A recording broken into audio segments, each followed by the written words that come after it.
மத்தவங்க குரலை நெருக்கிறதுல குறியா இருக்கீங்க. சட்டமன்றத்திலும் யாரும் பேச விடுறதில்ல, விவாதத்திலும் யாரும் பேச விடுறதில்ல, பொதுவெளியிலும் யாரும் பேச விடுறதில்ல. சார் நான் முதல்ல அறிவிக்கிறேன் சார். நமக்கு காவல்துறை இங்க வந்து தார்மீக பொறுப்பு ஏற்றுக்கிட்டாங்களா? யார் பொறுப்பு ஏற்றுக்கணும்? ஒருத்தர் மட்டும் பொறுப்பு ஏற்றுக்கணுமா?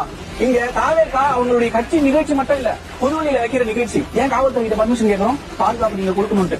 அவங்க எல்லாத்தையும் செய்யறாங்க அப்படின்னா நீங்க என்ன வேடிக்கை பார்க்க வந்தீங்க? அப்போ ஈவெண்ட்டுக்கு 606 பேர் காவல்துறை இருந்தாங்க இன்னைக்கு சொல்றாங்களா? அன்னைக்கு 500 பேர் சொன்னாங்க. நமக்கு போலீஸை தலைமை வகிக்கிற டிஜிபி நீங்க பொறுப்பு டிஜிபி தான் சார். ஏன் பொறுப்பு இல்லாத முதல்வர் இருக்கிறதுனால நீங்க பொறுப்பு டிஜிபி தான் போட்டு நம்மளால வேலை செய்ய முடியுது. காவல்துறை யார் கண்ட்ரோல் இருக்காங்க. இன்னைக்கு நான் வந்து ஏதோ இந்த ஈவெண்ட்டை மட்டும் நான் வச்சு சொல்லல. இங்க ஒரு ஆக்சிடென்ட் நடந்தது, அதுலயும் பாதுகாப்பு குறைபாடுகள். அதுக்கு முன்னாடி ஏஆர் ரஹ்மானுடைய கான்செப்ட் ஒன்று வந்தது, அங்கேயும் பாதுகாப்பு குறைபாடுகள். சிஎமோட கான்வாய் ரோட்ல நிக்கிது 1 மணி நேரம், அங்கேயும் பாதுகாப்பு குறைபாடுகள். இன்னைக்கு சமூகத்துல சட்ட ஒழுங்கு சிறப்பா இருக்குது அப்படின்னா அதற்கு என்னுடைய துறை காவல்துறை தான் அப்படின்னு சொல்லிட்டு சட்டமன்றத்தில் பெருமை பேசிக்கக்கூடிய முதலமைச்சர் இந்த நிகழ்வுக்கு யாரை தண்டித்தார்? யார் மீது நடவடிக்கை எடுத்தார்? காவல்துறை மீது நடவடிக்கை எடுத்தாரா? அவர்களுக்கு பொறுப்பே இல்லையா? இப்படிதான் பொறுப்பை தட்டி கழிக்கணுமா? யார்